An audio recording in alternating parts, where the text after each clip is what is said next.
Саламатсыздар, урматтуу мекендештер, саламатсыздар биздин эфирге катышуучулары. YouTube'дан көрүп турган мекендештерге айтарым, ушундай эфирге катышуу үчүн биздин Telegram каналдан подписчик болушуңуздар шарт, албетте. Биринчи кезекте описанияда жана комментарийде турган ссылка аркылуу биздин каналга заявка таштасаңыздар болот. Биздин администратор сизди каналга кошуп коёт. Бүгүн кезектеги суроо жооп түз эфирибиз. Мирлан Токтобеков байке биздин мигранттардын суроосуна жооп бермекчи. Жалпы юридикалык жана миграциялык суроо жооптор. Бизде биринчи кезекке жазылган мекендешибиз бар, Нургазы. Микрофонду жаап сурооңузду берсеңиз болот. Андан кийин Арзыкулова Гүлкан даярдангыла. Ассаламу алейкум. Алейкум ассалам. Менде мындай суроо бар эле. Мен балдарыма, анан аялыма регистрация узартышым керек да. Анан мен регистрациям негизинде узартылып алар. Мен регистрациям сентябрда бүтөт, алардыкы августтун 23-ү бүтөт. Сиздин регистрацияңыз менен сиздин трудовой договоруңуз негизинде узартылат. Трудовой договоруңуз барбы? Официально иштейсизби? Официально иштейм, трудовой договорум бар. Анда ошол сиздин трудовой договоруңуз негизинде 1 жылга узартылат. Ошол трудовой договоруңузду аласыз. Тиешеси жок эч кандай, Ал сиздин трудовой договоруңуздун срогу бессрочный же кандай? Трудовой договор бессрочный. Ал бессрочный болсо 1 жылга коюп берет, 12 айга. Менин регистрациямдын тиешеси жокпу буларга регистрация жасаганга? Жок. Мисалы үчүн регистрациянын срогу мынчада бүтөт экен, булардыкын деле ушул убакытка чейин коюп беребиз деген Жок, андай болбойт. Сиз айтасыз, мен регистрациямды кайра узартам, ошондуктан булардыкын кое бергиле дейсиз дагы 1 жылга узартасыз. Единственное, сиз миграционный службаны нике күбөлүңүздү, анан балдарыңыздын метрикаларын оригиналын алып алышыңыз керек. Госуслугадан тапшырсам болбойбу? Мен себеби миграционный службага барып өзүм сурап келдим. Сурасам, через госуслуга тапшырасыңар деди.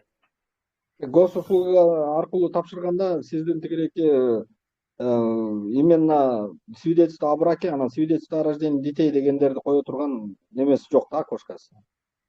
Ал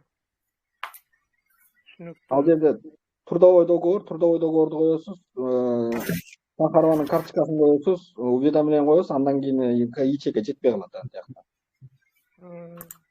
Анда запись болуп, МВД ошо немеге барышым керек экен да, ФМСке. Ооба, миграционный службага барып запись болуп анан жазайсыз. Анан дагы бир суроо бар эле. Короче, значит, ал суроома уже жооп алдым. Получается, алар айтканда, эгер сен неме кылсаң, заявление жазышым керекпи мен, эгер через госуслугу тапшырсам? Ушу узартып бергиле деп. Ошо сиз заявленияны миграционный службага барып, произвольной форме деп коет, жазасыз да, ошо менин трудовой договорум негизинде ушу балдарымды, аялымды ушундай регистрацияга коюп узартып бериңиздерди өтүнөм деп, ошо ручной жазасыз. Аны дагы сиз госуслугидан жазып беките албайсыз да, ошондуктан барыш керек болот да миграционный службага. Түшүнүктүү. Анан дагы бир суроо. Короче, биз 3 айга регистрация узартканбыз. Анан продление кылганга жетишпей калдык. ГПХ алып тапшырдык эле. Короче, жана мои документиден ошибка болду.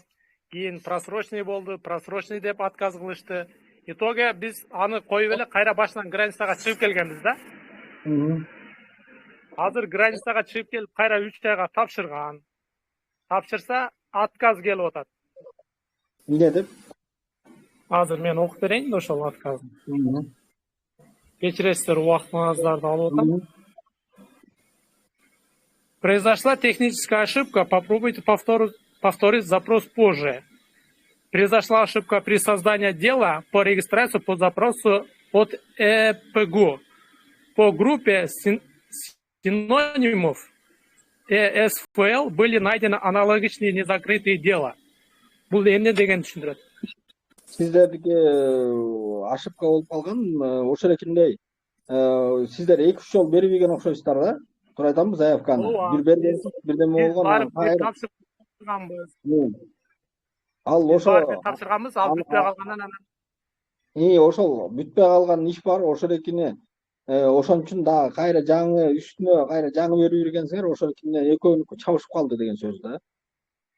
Эми биз дальнейший канча эмне кылышыбыз керек? Дальнейший ошо миграционный службага барып, мында болуп отказ келип атат, оказывается, там не закрытое дело, закройте и заново зарегистрируйте деп айтышыңыздар керек. Болду, ошол менен чечилет, Ошол менен чечилет. Рахмат. Рахмат.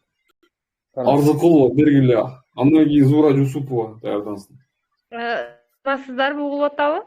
Саламатсыз угулуп. Менин мындай суроом бар эле. Биз келгенибизге 4 ай 5 ай болуп калды. Анан регистрацияны продление кылганбыз. Бирок мен иштебеймин, күйөөм иштейт. Ал ГПХ менен трудовой договор сатып алган элек.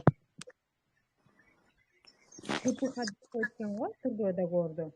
Гражданско правовой договор жасаткансыңар, так? Ооба, жасатканбыз. Ошол менен продление кылдык. Анан биз коркуп атабыз, текшерип калса. Бирок бизге онлайн беришти да. Онлайнда WhatsApp'тан читап коюшкан. Ошону чыгарып алып, продление кылсаңар болот деп ошенткен. Анан ошол менен продление кылганбыз. Февралга чейин. Продление кылып атканда сиз миграционный службага барганда эч кандай проблема болгон жок беле? Жок, прям энси семьяске барып продление кылганбыз да, бул эжемдин квартирасы өзү апарып, өзү кылып берген, эчтеке деп айткан жок да. Анан эмнеден коркуп атасыздар? Билбейм, милиция тосуп алып, трудовой договорун кана десе, эмне деп жооп берет экенбиз деп ошол болуп атат. Анан Кана договорун десе, ошо гражданско правовой договорду көргөнсүздөр, мына менин договорумду. Налог төлөп атасыңарбы? Ошол ГПХ менен кантип төлөйбүз? ГПХ менен сиздерди андан кийин самозанятость ачыш керек барып банктан же болбосо налоговыйдан. Анан мой налог деген приложение скачать этип, ошол жерге картаны байлап алып, анан ошол жерден төлөшүңүз керек налог. Бирок андача болбой жатат. Күйөөм дагы трудовой договоруну бербей аткан да. Ким бербей атты эле? Ошол иштеген жердеги трудовой договор бербей. Эжекеси, сизде гражданско правовой договор кимдин атында? Өзү отдельно алганбыз да. Подождите, сиз мындай общий сүйлөбөңүз, сиз общий сүйлөп атасыз да, өзүңүздүн атыбызда. Гражданско правовой договор бирөөнүн атына жасалат да, эжеке, ол общий, күйөөсү аялдын атына жасалбайт да. Күйөөм отдельно жасалган, мага отдельно жасалган да.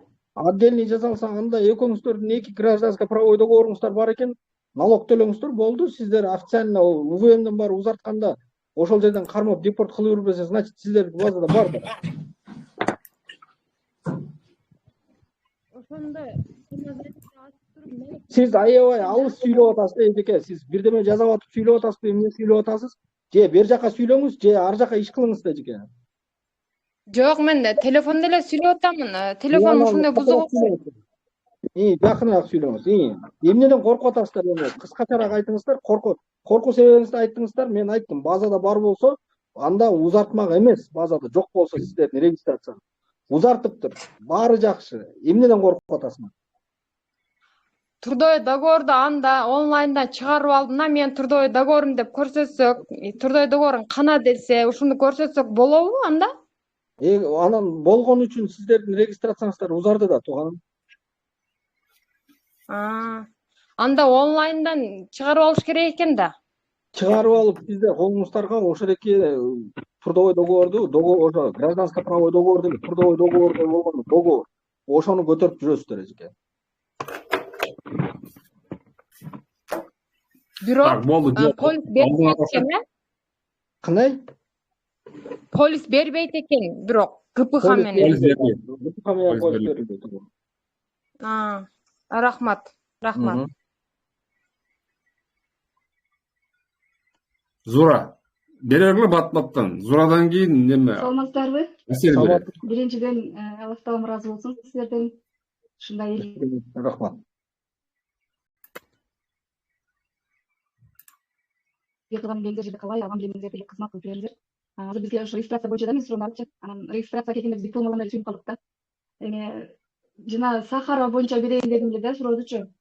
Зеленый карточкам продлениега баргам, бирок эмесин справкасын алган барган эмесмин да. Ошону обязательно алышым керекпи же албасаң деле болор эле? Эми аны албасаңыз деле боло берет деңизчи. Ал эч кандай обязательно милдеттүү түрдө алсын деген кандайдыр бир закон жок, мыйзам жок. Бирок сиздин жаңа жумушка киргенде же болбосо кандайдыр бир убактысы келгенде ошол экил ишиңизденби же болбосо ветеран миграциондук службадан сураш керек. Бул сен быйыл медосмотрдон өткөнсүңбү, өтпөгөн эмессиңби дегенде ошол сертификатты көргөзүшүңүз керек да. Мынакей мен өткөнмүн, мынакей деп. Анан продление боюнча бирки зеленый карточка эмени кыла беребиз, бере беребиз ошо боюнча. Продлениени зеленый карточка ал өзү автоматически базага түшүш керек жана медосмотр ошо базага түшүп көк карточкага байланат. Так что көк карточкаңыз болсо өзү эле ошол жака байланат дагы, анан өтө берсеңиз болот, узарта берсеңиз болот. Чоң рахмат, ишиңиздерге ийгилик, рахмат. Жаркынай андан кийин Жылдыз берет. Асель берет азыр. Асель анан Жаркынай. Саламатсызбы? Саламатсызбы. Гражданство алайын деп аракет кылып аткам, анан тиги Назгүл деген бир эжелерди таап калып, ошолорго гражданство кылдырганы документтеримди алып барып бердим. На основании носитель русского языка. За носитель русского языка я оплатила где-то 8500. А аларга 25 миңге жакын акча төлөдүм. Алар мени Подольскка жиберди. Подольскка барсам, алар айтты, по регистрации мы тебя не принимаем. Сен Одинцовага барышың керек деди. Одинцовага келсем, биз өзүбүз документ толтурабыз, бизге 17 миң төлөшүң керек болуп калат, очередь алып, очередке жазылып деди.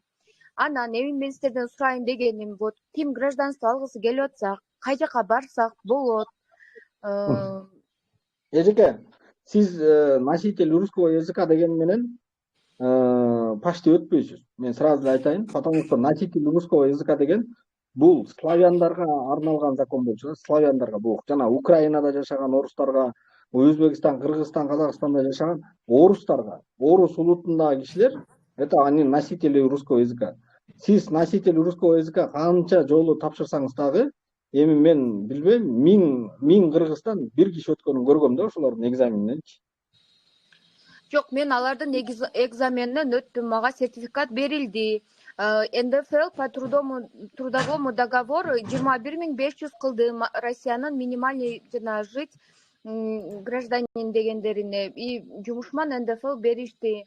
Азыр эми кайрадан 17 миң төлөп Одинцовага тапшырсам болобу, ала аламбы деген суроо да. Эми эжеке ал Одинцоводо ошол сиздер барган жана миграционный служба ал жер ошол 17100га жөн эле заявкаңызды толтуруп берип атат. Ал это не гарантия, что сиз 17100 төлөп мен анан эртең гражданство алам деген. Мен ошону айткым келип атат сизге. Ал жөн эле кагазыңызды толтуруп беребиз, документтериңди чогултуп беребиз деген эле ошого эле 17100 алат. А дальше жана ар жака өткөзүшөт, андан кийин экзамен, анан там туда-суда ошол экинин баардыгына андан кийин киресиз да, ошо носитель русского языканын экзаменин берилексиз. Ал жерден мен айтып атам, славян эместерди өткөзчү эмес ал жерде. Мен билгенден. Потому что Санкт-Петербургда дагы ошондой кандай десем эми бир мошенниктер чыккан, орустар. Биз носитель русского языка кылып эле алып беребиз деп 15-20 миңден акча алып, анан тигилер өтпөй калганда айтышкан да. Эми өтпөй калсаң ким күнөөлүү? Сен биз мына документиңди чогултуп бердик. Өтпөй калдың, сен өтпөй калдың, биз күнөөбүз жок деп чыгып кетишкен да ошондон. Көп кишилер ошондон күйгөн негизи. Ошон үчүн айтып атам сизге. Биз кыргыздар таможенный союзбуз. Мы же имеем гражданство алганга туурабы? Кандайдыр бир жолдору болуш керек. Вы имеете право, если сиздин ата-энеңиз гражданин Россия болсо, жолдошуңуз гражданин Россия болсо, балаңыз гражданин Россия болсо, же болбосо сиздин ата-энеңиз Советский Союзда жашаган болсо, эжеке ал жерде көп программалар бар. Но сен таможенный союздун мүчөсүсүң, сага жеңилдетилген гражданство берилет деген закон жок. Кичинекей балам бул жактан төрөлдү, биз Кыргызстандын справкасын алдык. Балам кайра алып келип, нет. Эжекеси да, ошол немеге барсаңыз, жанагы миграционный службага барсаңыз, консультация по вопросам приема гражданства деген атайын күн бар. Бекер ошол жерге барып, бекер консультация алсаңыз болот. Жөнүндө биз азыр экөөбүз сүйлөшө берсек, калган кишилер суроо бере албай калат, а сиздин вопросуңуз чечилбей турган вопрос. Эгер сиздин основанияңыз жок болсо, сиз гражданство ала албайсыз. Ачык эле. Хорошо? Кыйын болот сизге ал. Рахмат. Ишиңиздерге ийгилик. Рахмат. Жаркынай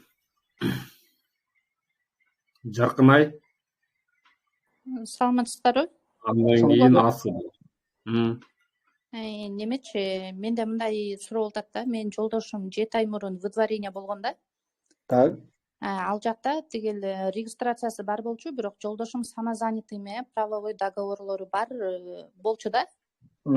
Бирок анын ошол самозанятый оформление кылганда мурунку эски паспорту менен ошол данныйлар менен оформление болуп, а кийин кармалганда жаңы посольстводон алган паспорт менен кармалып атат. Анан биз ошондо обжалование кылып, мына эми 9-августта соту болгондуктан, анан сиз кандай ойлойсуз? Ошондо сот мурунку данныйлар менен неметеби же азыркы немеге карап кайра отказ берип коюшу мүмкүнбү? Эжеке, ал жерде мисалы үчүн документи эски паспорту менен кармалып, анан жаңы паспорт алган болсо, ал жаңы паспорт менен каралбай калышы мүмкүн деген кандайдыр бир неме болбош керек. Ал паспорт бул только адамдын өздүгүн аныктаганга керек болчу документ да. То есть баланча экенин тастыктачу эле документ. Анын номерлары алмашып кеткендиги же болбосо ал депортация выдворение кылганга негиз болуп эсептелбейт. Ооба. Негизи жолдошумдуку правовой договор, уведомление бүт самозанятый ай сайын налог төлөп келатканда, анан эми 9-августта буюрса күтүп атабыз. Анан кандай ойлойсуз? Кандай чечим чыгарат деп? Сиз адвокат жалдадыңыз беле? Ооба, адвокат жалдап, Гулиза Акмасияева менен. Анда эгерде ошодоки трудовой договорлору, гражданско правовой договорлору бүт баардыгы бар болсо, бүт чектер убагында налог төлөп келатканбы? Ортодон бир 3 ай кызы төлөнбөй калган, калганы төлөнүп келаткан да. Көрдүңүздөрбү, мына көрдүңүздөрбү? Ал сот ошолекеге да такап коюшу мүмкүн да, сен налогду убагында төлөбөй экенсиң, там туда-суда депчи. Эми эжекеси мындай да, бул жерде сиздин жолдошуңуздун иши 50-50.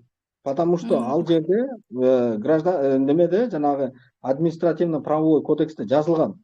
Суд принимает решение из внутренних побуждений депчи. То есть эгерде жакшы судьяга туура келип калсаңар, жакшы карай турган судьяга, возможно, отмена кылып коюшу мүмкүн. Азыр судьянын көпчүлүгү эле нацист бир шүмшүктөр. Ага келип калсаңыздар, ал мына ортосунда ушинтип налогду да төлөчү эмес экен, туда-суда деп отказ да кылып коюшу мүмкүн. Так что азыр мен мындай келечекти көрө биле албайм да. Но мен сизге 50/50 шансыңыздар ушундай, 50/50. Анан да бир суроо да. Анан ошол жолдошумдун ошол регистрациясы мына 15-сентябрда бүтөт да, 9 айлыгычы.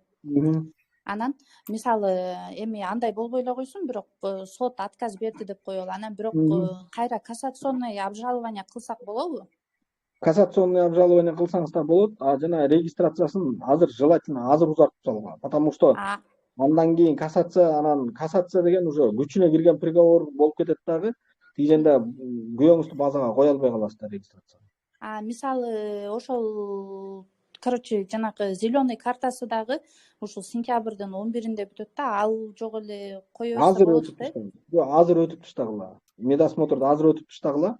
Регистрацияны да азыр чозуп таштагыла, бир жылга. Негизи кассационный обжалование кылсак болот, Кассация сиздерде азыр мына кассационный обжалование, андан кийин Верховный судка чейин обжаловать этсеңиздер болот. То есть да, бир жыл жүрсө болот даже. Биз ошол биздин мындай бир кемчилик ушундай болуп калды да, жанагы мурунку паспорту менен самозанятыйды неметкенден кийин биз госуслугадан жанагы новый паспорт алганда ошону обновление кылбай калыптырбыз. Анан эгерде сот чечим чыгарып калса, биз ойлоп атканбыз да, тигил госуслугадан баарын самозанятыйды жаңы паспортко өткөзүп туруп, анан кайра обжалование кылсакпы депчи. Аны госуслугиден өткөзбөйсүздөр, аны миграционный службадан өткөзөсүздөр жаңы паспортко.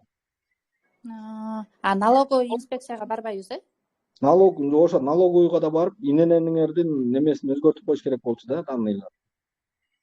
ИННди мындай бир эле жолу берет, ушул номер. Бир эле жолу, ооба, ИНН номеру калат, бирок ал жерде паспорттун данныйлары башка да немеде. Ошол данныйларын эле өзгөртөсүң, болду.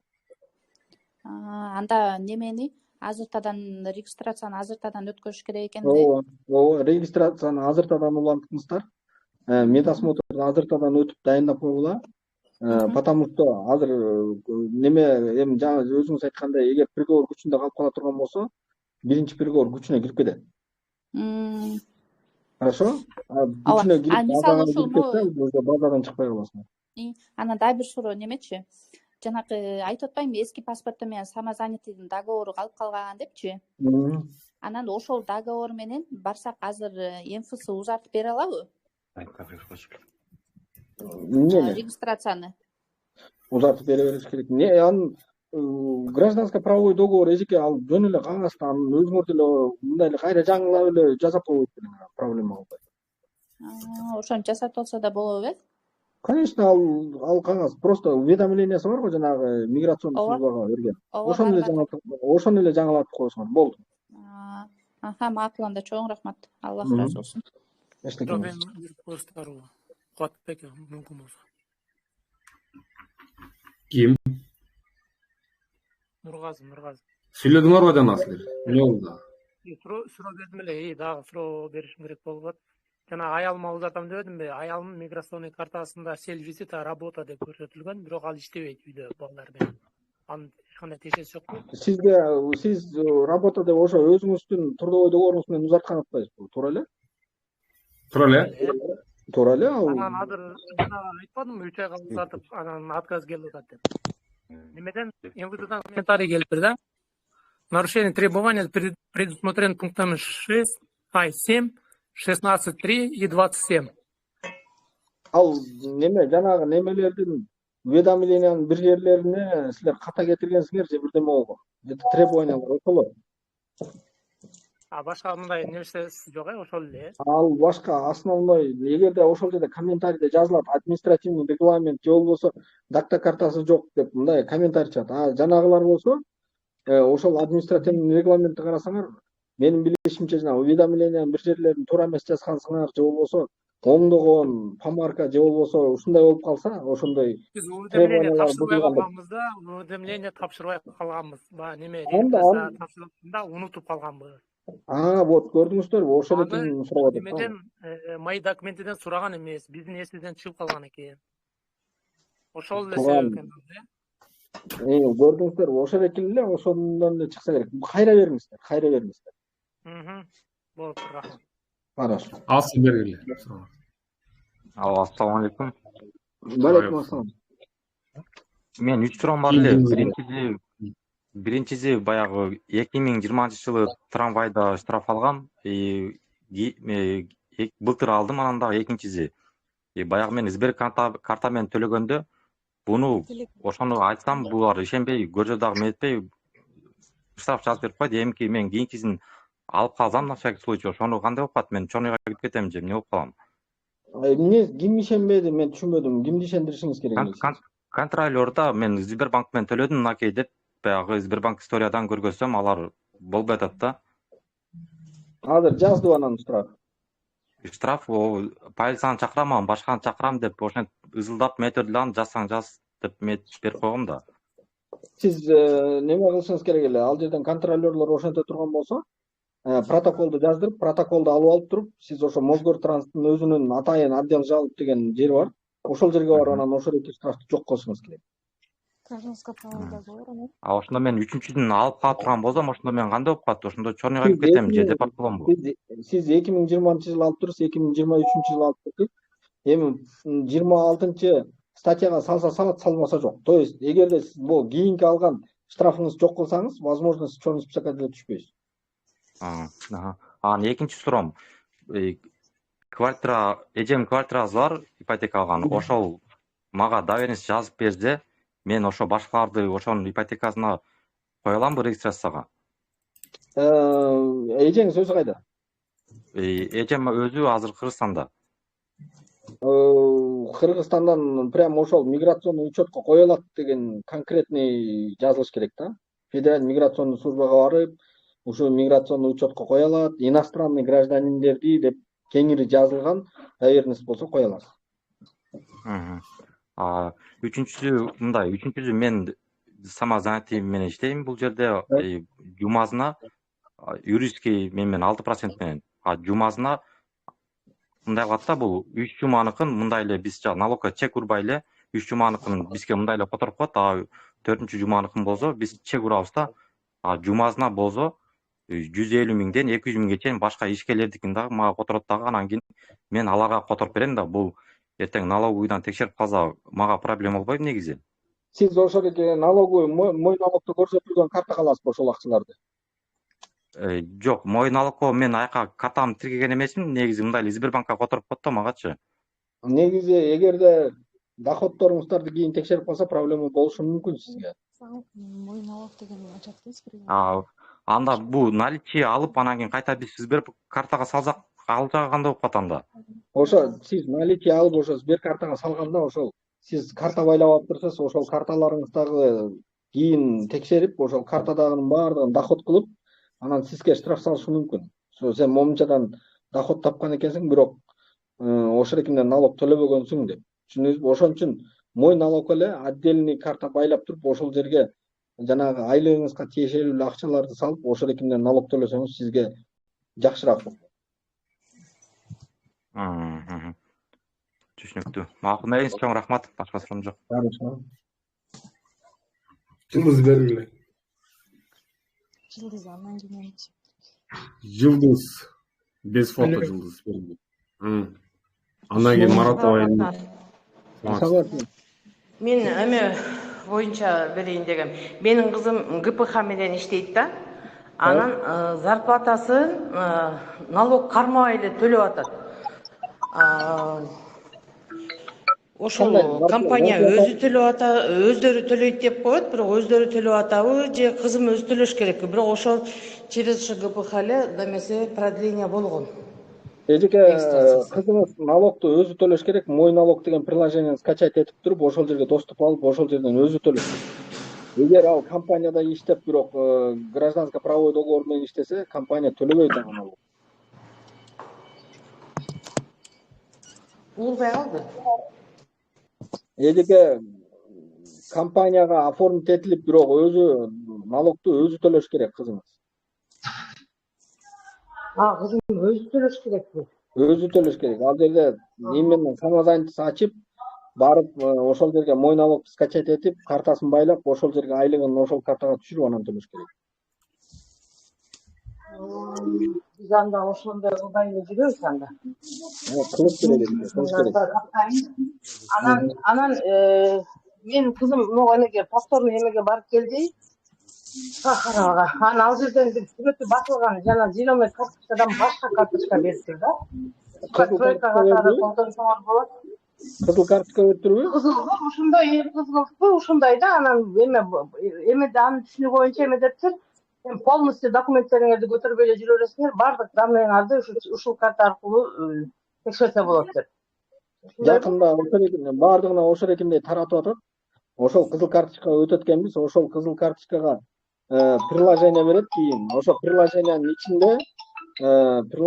ичинде как раз регистрацияга тургансыңбы, регистрацияң барбы, паспортный данный бүт бардыгы ошол жака киргизилет деп атат. Эми бул пилотный проект бул. Азыр бардык жерде иштей элек, так что документтериңерди баягы мурункудай эле жаныбыздарга салып берсеңиз. Анан дагы акыркы суроо. Экинчи кызым эмеси Сахаровасына экинчи продлениесине бара элек болчу. Бүгүн кетти да. Анан азыр талон алып, бирок очередке туруп өтө элек да. Ошол проблема болбой эле атабы Москвада азыр эменики? Эгерде ден соолугу чың болсо жакшынакай эле өтүп атат баардыгы. Ошо кечигип тапшырып атат да. Макул, рахмат.